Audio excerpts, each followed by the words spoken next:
د ننګرهار مرستیال والي سره د MERC موسسې مسؤلینو ولیدل. د ننګرهار مرستیال والي مولوي عزیز الله مصطفی سره چې پر مهال د بهرنی چارو ریاست مرستیال نجیب الله سلطانزوی هم حضور درلود.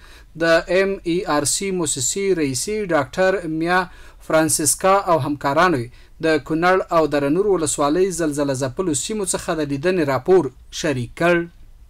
د ننګرهار مرستیال والي ګڼ شمېر موضوعات د حل په موخه تعقیب او مسؤلینو ته د اجراتو لارښوونې وکړې. د ننګرهار مرستیال والي مولوي عزیز الله مصطفی د خپل کار په دفتر کې د ګڼ شمېر ولسي وګړو ستونزې، غوښتنې او عریضې د حل په موخه واورېدې او اړونده ادارو ته د قانوني اجراتو لارښوونې وکړې.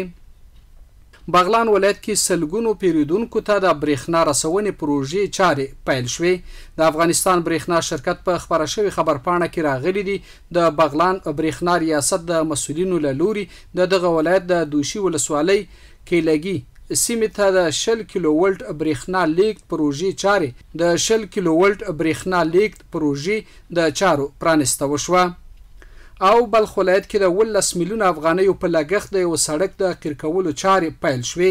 د مزار شریف ښاروالۍ د تخنیکی او سکتوري برخې مسؤل استاد محمد جاوید مایار باختر اطلاعاتي اژانس ته ویلي چې دغه سړک د ښاروالۍ له پراختیایي بودیجې د 12 میلیون افغانیو په لګښت د 800 متره په اوږدوالي او 10 متره سور په درلودلو سره د 5 میاشتو په موده کې جوړ او ګټه اخیستنې ته وسپارل شو.